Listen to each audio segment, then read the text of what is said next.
Boa noite a todos. Que bom nós estarmos adorando o Senhor, esse nosso Deus que é realmente único e incomparável. Quero convidar você a abrir sua Bíblia em Apocalipse capítulo 18. Hoje queremos dar sequência à nossa série que temos já trabalhado já há algumas semanas, meses inclusive, falando sobre as revelações de Cristo para a sua igreja. Essa é a nossa série de exposição do livro de Apocalipse.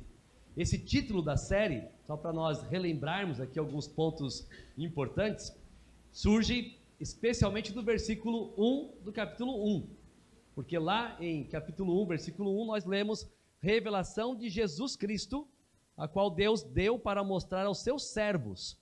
Ou seja, uma revelação da pessoa de Cristo, do próprio Cristo, para os seus servos, ou seja, para a sua igreja.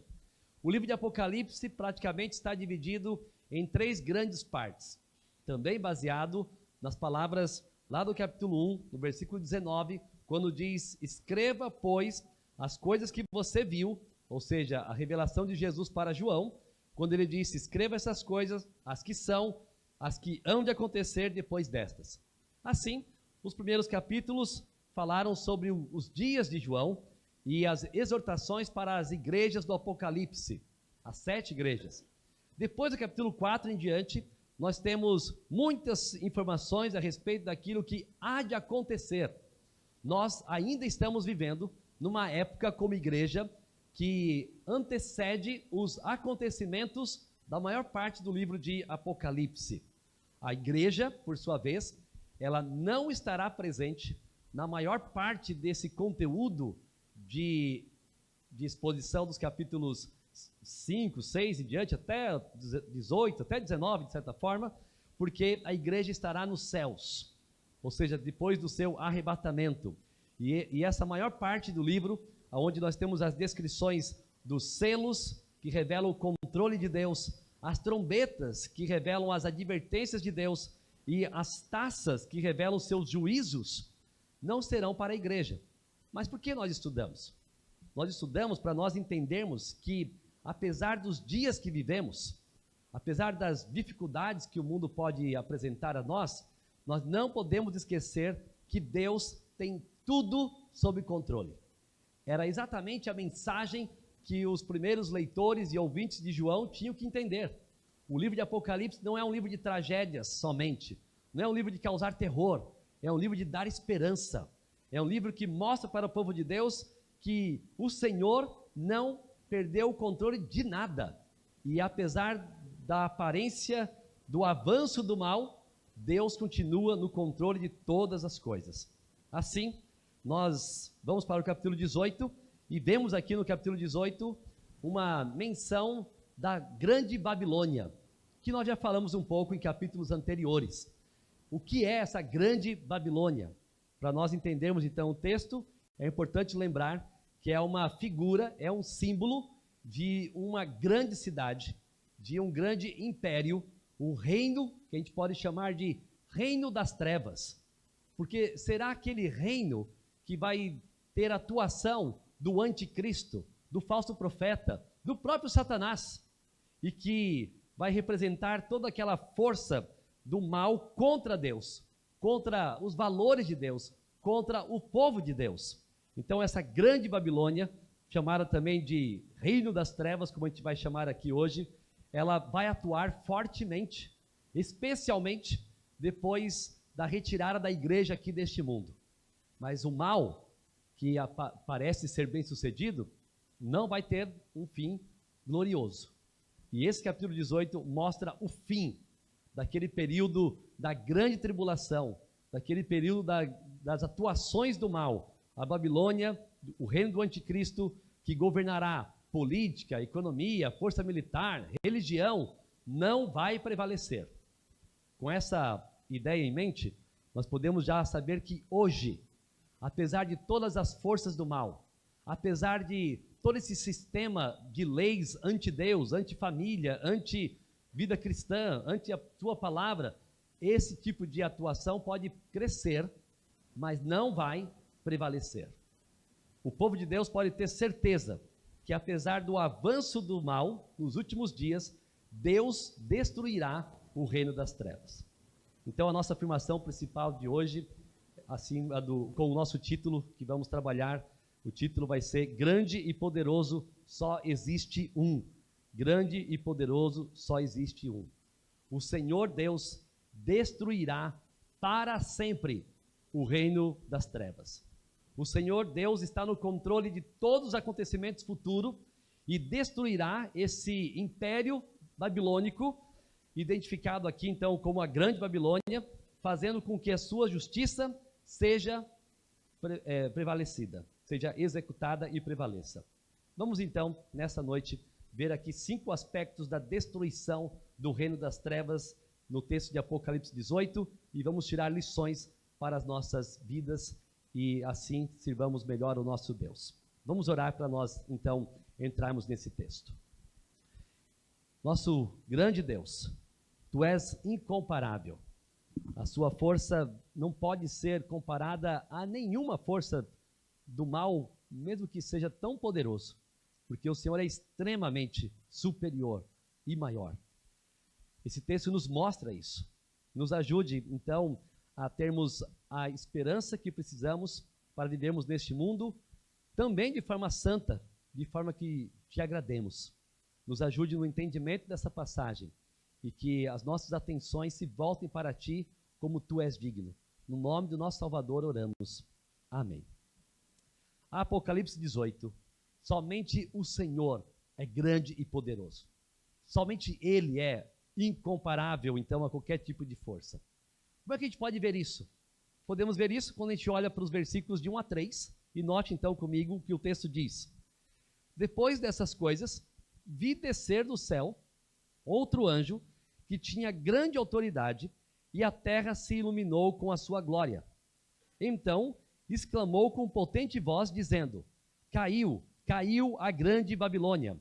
Ela se tornou morada de demônios, refúgio de toda espécie de espírito imundo e esconderijo de todo tipo de ave imunda e detestável, pois todas as nações beberam do vinho do seu furor, da sua prostituição. Com ela se prostituíram os reis da terra, também os mercadores da terra se enriqueceram à custa da sua luxúria. Esse texto apresenta esse primeiro aspecto, o anúncio da destruição do reino das trevas. O anúncio da destruição da grande Babilônia. Por que há esse anúncio colocado dessa forma? Primeiramente para mostrar que, apesar de forças malignas, apesar das forças do mal, Deus não perdeu o controle de nada. E Ele pode dizer quando e até quando esses males podem continuar. E Ele já determinou que vai chegar uma certa época em que este mal todo vai ser derrotado. Com as expressões que o anjo vai anunciar. Caiu a grande Babilônia. Agora imagine os leitores de João, lá no final do primeiro século, por volta dos anos 90. Eles estavam ali sendo perseguidos pelo Império Romano. O próprio João estava na ilha de Patmos, preso como um homem cativo porque era um apóstolo, um pregador da palavra. As igrejas sendo perseguidas, mas agora estavam ouvindo a seguinte mensagem: olha, não se preocupem, que esse grande mal, esse império, esse governo que hoje oprime vocês, não vai prevalecer. Tanto que o Império Romano não prevaleceu.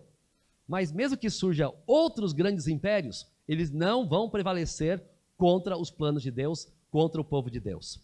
Caiu a grande Babilônia.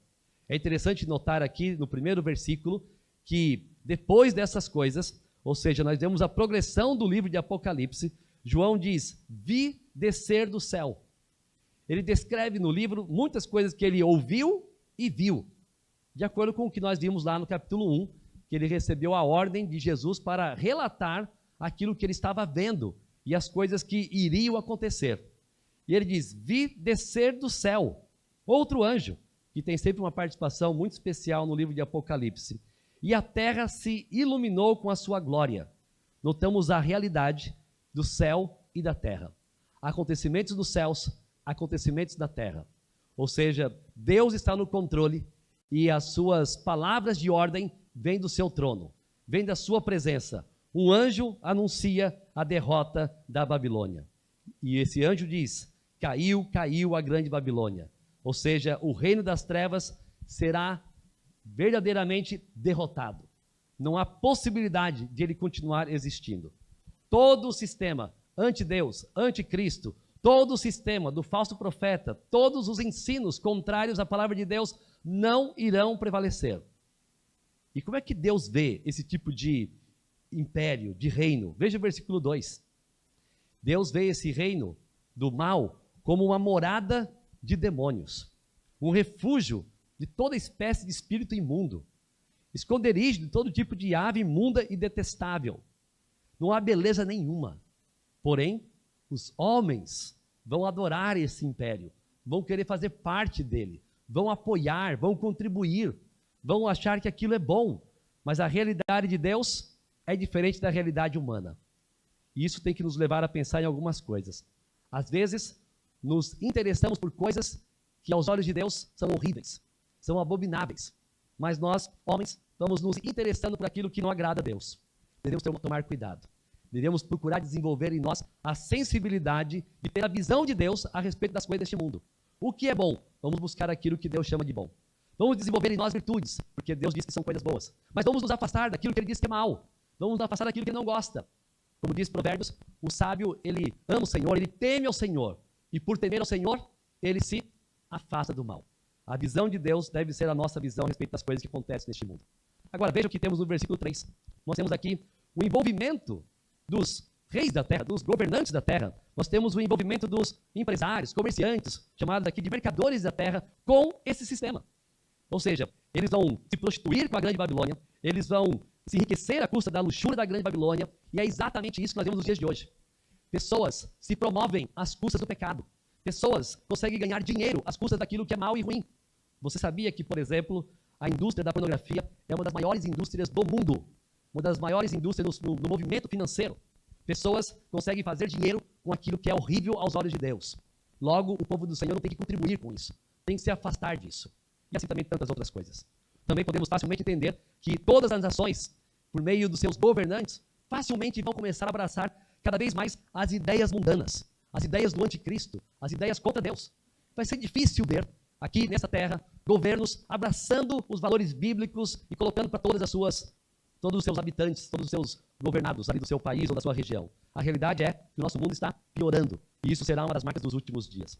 As nações, os governantes das nações, os empresários, negociantes, comerciantes, se envolverão cada vez mais com os valores contra Deus.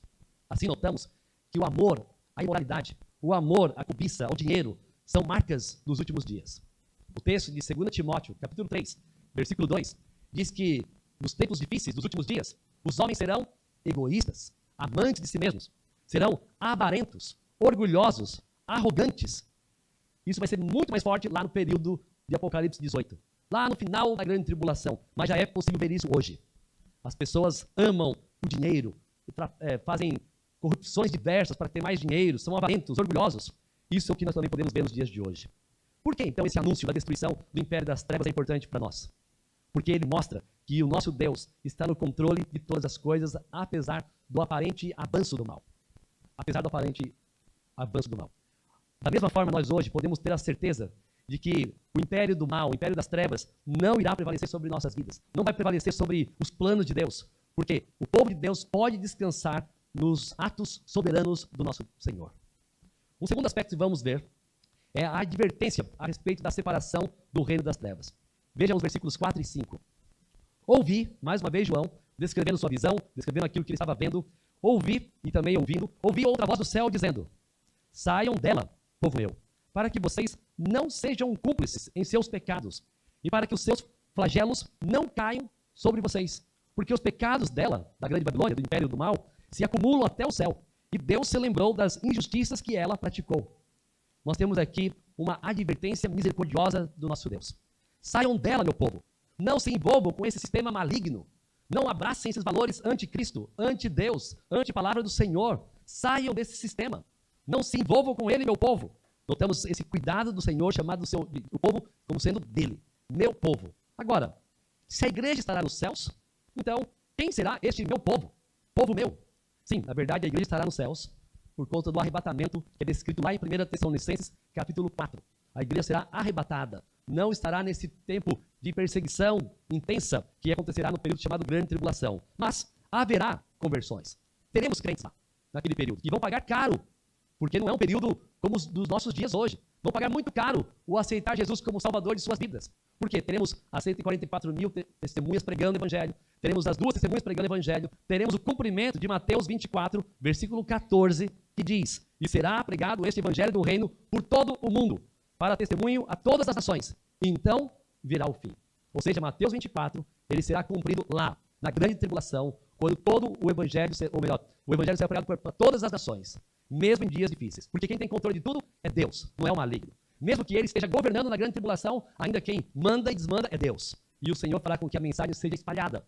E assim, muitos poderão ouvir, porém, à medida que se converterem, serão grandemente perseguidos. Portanto, eu não sei se você hoje já tem sua plena certeza de salvação crendo em Jesus Cristo, mas eu só quero te dar uma advertência. Eu não esperaria para ver o que vai acontecer. Se você hoje tiver Cristo como seu Senhor e Salvador, você pode ter certeza que se o arrebatamento acontecer daqui a alguns minutos, antes de acabar o dia de hoje, você já estará com ele na glória. E aí a coisa vai ficar feia aqui. Ah, eu vou ficar para ver. Olha, eu não desejo isso para você, não. Então hoje você já está ouvindo a mensagem do Evangelho. Creia em Cristo. Entregue sua vida a Ele. Tenha plena certeza de que essa mensagem que nós estamos lendo e conhecendo é mais para nós entendermos que Deus é justo, perfeito, e que Ele vai guardar o seu povo, e que vai guardar aqueles que ainda vão se converter lá, mas que não serão dias fáceis para eles. Haverá conversões, mas os convertidos pagarão muito caro. Tire do mundo, mas que os guarde. Nós não temos como fugir do mundo que nós vivemos. Temos que trabalhar com as pessoas com quem trabalhamos. Temos que conviver com as pessoas com quem convivemos. Mas não precisamos fazer parte daquilo que não agrada a Deus. Devemos aqui testemunhar Cristo e ser separado, ter uma vida irrepreensível. Saiam do meio dela, meu povo. Ou seja, aqueles que se converterem na grande tribulação serão exortados a uma vida de santidade, como nós hoje somos exortados a uma vida de santidade. E com qual finalidade? É uma dupla finalidade. Veja o versículo 4. Uma finalidade dupla. A advertência é uma forma de Deus poupar o seu povo. Primeiro, para que não sejamos cúmplices em seus pecados, ou para que não sejam, pensando naqueles do futuro, para que não sejam cúmplices em seus pecados. Ou seja, a lição aqui é que algumas pessoas podem cometer pecado e ser o responsável pelaquela ação pecaminosa, mas outras pessoas podem se tornar cúmplices ou coparticipantes de pecados de outros. Então a advertência para nós aqui é que nós não devemos nos envolver com qualquer tipo de forma de pecado. Não devemos investir em pecado. Não devemos apoiar ou contribuir com o pecado de outras pessoas. Ah, mas não foi eu que fiz. Mas você contribuiu? Você apoiou? Você fez parte? Você se torna um pecador junto com aquela pessoa ou com aquelas pessoas quando você se torna um cúmplice, um coparticipante. Como que a gente pode se tornar, então, coparticipante de pecados? Muito bem. Uma das formas é você estar vendo algum pecado de alguém, especialmente seu irmão em Cristo, nesse caso, uma aplicação pensando em igreja, e você não o ajuda a abandonar o pecado. Você vê e acha que você não tem responsabilidade nenhuma com isso. Você deveria andar com ele, ajudá-lo a abandonar o pecado, e não ser alguém que se tornou agora alguém que sabe, mas não faz nada. Assuma a sua responsabilidade de ajudar o seu irmão a andar perto de Cristo. Mas uma outra situação, talvez muito mais apropriada, pensando no contexto, você não deve participar de nada que você sabe que os objetivos são malignos, são para prejudicar pessoas, para ofender a Deus e os seus valores. Exemplo, você vai contribuir assistindo, bancando uma programação obscena, sensual, de televisão, de internet, coisa assim. Você pode estar apenas assistindo ao programa. Você já é um cúmplice, porque você está permitindo que lares sejam alcançados por aqueles ensinos tão ruins, tão imorais, e você é apenas um cúmplice. Só está assistindo, dando audiência, dependendo daquilo que você estiver vendo. Eu não vou citar o nome dos programas não, mas tem um monte de porcaria por aí. Você sabe, você tem que saber se afastar disso. Qual é o motivo dessa advertência? Porque os pecados dela se acumularam até o céu. Versículo 5. Pecados podem se acumular. Como assim? É possível que pessoas cometam pecados, e aquilo vai se acumulando. E chega uma hora que Deus diz, basta, chega. Ou seja, a misericórdia do Senhor tem limite. E Ele vai tratar essa situação lá no futuro com a grande Babilônia, porque os pecados vão ter chegado no nível que Ele não vai permitir mais que avance. Da mesma forma que Nínive, a cidade dos dias de Jonas, também estava cometendo tantos pecados que aquela maldade chegou ao nosso Deus. E Ele então envia Jonas para exortar então aquela nação. Acumularam pecados. Deus faz contas. E Ele sabe que tem hora que Ele vai ter que punir mais imediatamente e mais duramente algumas situações. Deus é o perfeito juiz e não deixará que pecados cometidos contra Ele prevaleçam sem serem punidos. Passem em branco. Ele vai punir. Podemos entender o seguinte, então. Não podemos, como povo de Deus, ficar envolvidos em pecados e permitindo que esses pecados fiquem se acumulando. Portanto, o que devemos fazer como povo de Deus? Se arrepender e confessar. Infelizmente, somos muito bons em fazer pedidos a Deus, de fazer intercessões, de clamar por coisas que nós desejamos que Deus nos dê por meio da oração, e poucas vezes fazemos o uso da confissão como deveríamos fazer. Poucas vezes nos quebrantamos diante de Deus para falar, eu pequei, Senhor, eu não vou fazer mais isso, eu quero mudar isso na minha vida, ou seja, tratar realmente o pecado. Nós costumamos dizer que somos pecadores, que admitimos que somos falhos, mas não é coerente com a afirmação, essa nossa afirmação, com a nossa prática de oração. Pecador se arrepende, pecador confessa a Deus. Quantas vezes temos orado a Deus para confessar os nossos pecados? Será que estamos achando que Deus já perdoou tudo em Cristo, então tá bom? Deus é misericordioso, sim. Ele nos deu o modo de resolver todos os pecados. 1 João 9. Se confessarmos os nossos pecados, Ele é fiel e justo para nos perdoar os pecados e nos purificar de toda injustiça. Sim. Agora, por que não confessamos? Qual foi a última vez que você confessou pecados a Deus? Se você é um pecador e reconhece isso, a confissão tem que fazer parte da sua vida. E também devemos nos alegrar, porque Cristo é aquele que pagou o preço do nosso pecado, como vamos lembrar aqui na celebração da ceia. Em Hebreus, capítulo 10, versículo 17 e 18, diz: também dos seus pecados e das suas iniquidades jamais me lembrarei. Isso é bênção do Senhor. Ora, onde há remissão de pecados, não existe mais necessidade de sacrifício pelo pecado. Cristo paga o preço de todos os nossos pecados. Agora, aqueles que estiverem vivendo no futuro e não estiverem buscando a Cristo, vão estar acumulando pecados e vão ser alvo da punição de Deus. O terceiro aspecto do texto de Apocalipse 18, e será queimada no fogo, porque poderoso é o Senhor Deus que a julga. A Babilônia, ela expressará a sua soberba. Essa cidade importante do futuro, esse reino do anticristo, vai se achar todo poderoso, toda poderosa. Vai falar assim, a quanto a si mesmo glorificou e viveu em luxúria. Ela pensa, como diz o texto, que é rainha, não é viúva, nunca terá pranto, ou seja, expressará por meio dos seus líderes toda soberba, todo orgulho, porque tem riquezas, vai querer ostentar diante das pessoas para que seja visto como um reino bem-sucedido, como um reino de sucesso, para atrair adoradores. Porque é fascinante para muitas pessoas ver aquilo que parece ser sucesso e começar a seguir. Essa é a estratégia de Satanás nos dias de hoje. As propagandas de televisão, por exemplo, elas sempre procuram mostrar uma vida de sucesso para atrair pessoas. Uma vida de felicidade, uma vida de sucesso com aquele produto, com aquele equipamento, com aquele carro, com aquele celular e assim por diante. Essa é a estratégia do mal e será muito mais intensa no futuro. E pessoas vão ser atraídas. Mas, o que diz Provérbios 16, 18? Provérbios 16, 18 diz: antes da ruína vem a soberba, e o espírito orgulhoso precede a queda.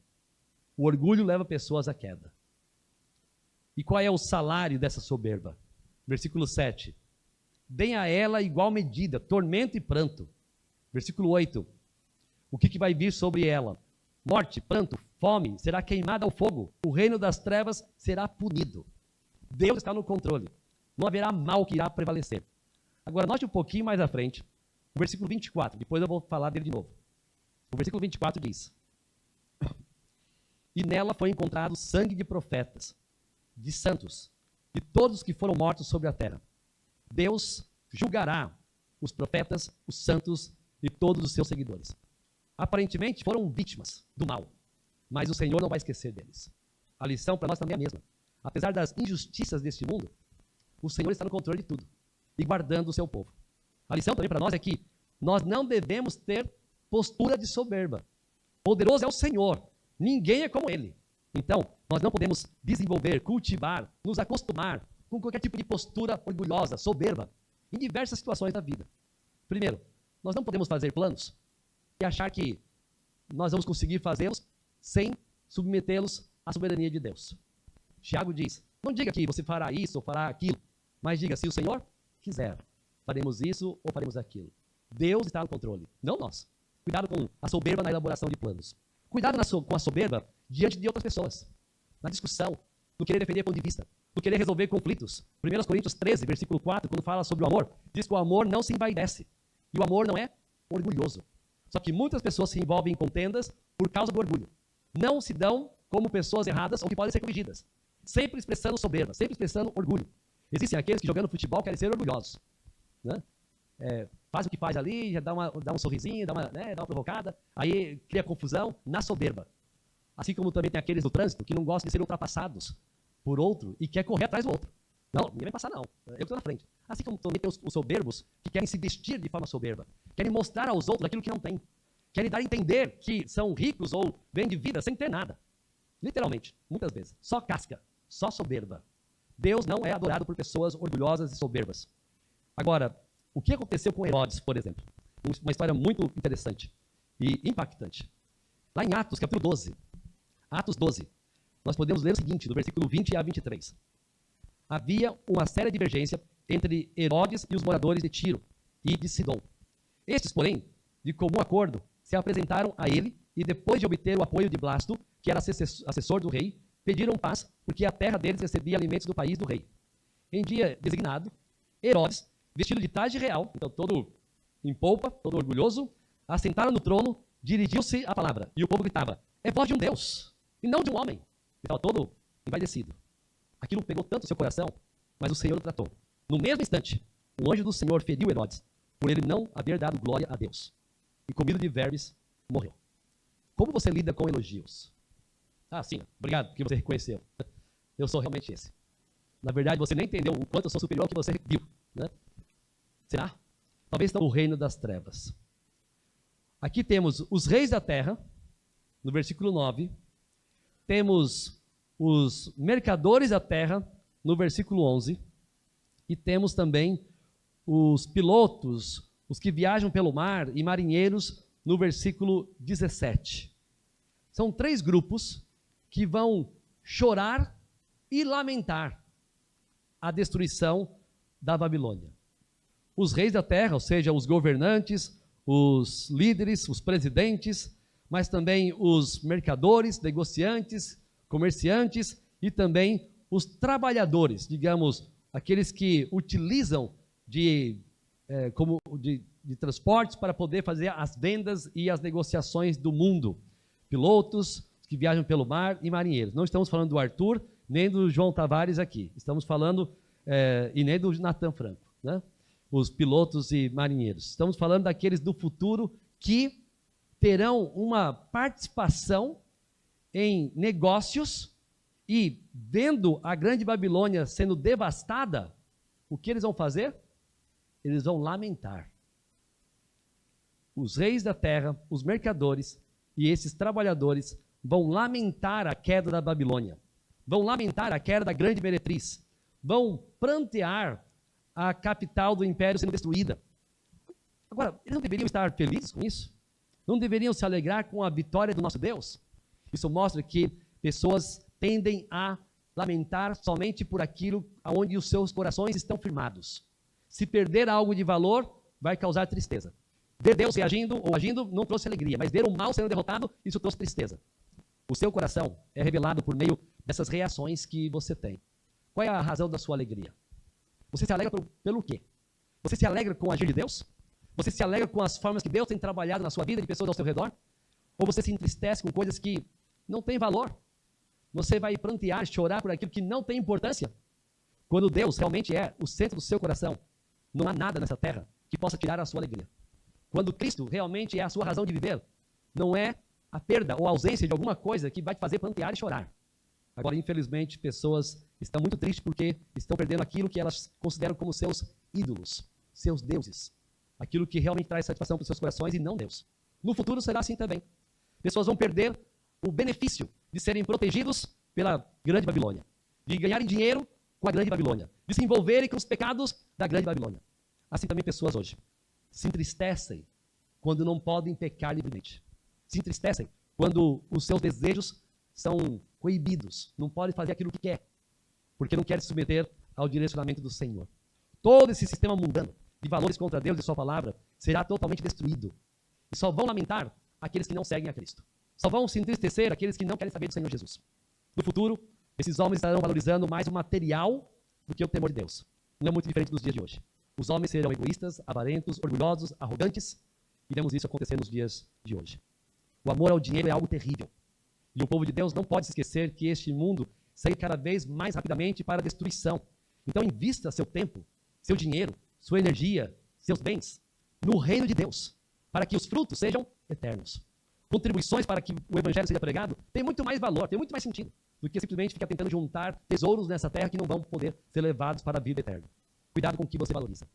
E por fim, versículos 20 a 24, nós temos a consumação do juízo sobre o reino das trevas.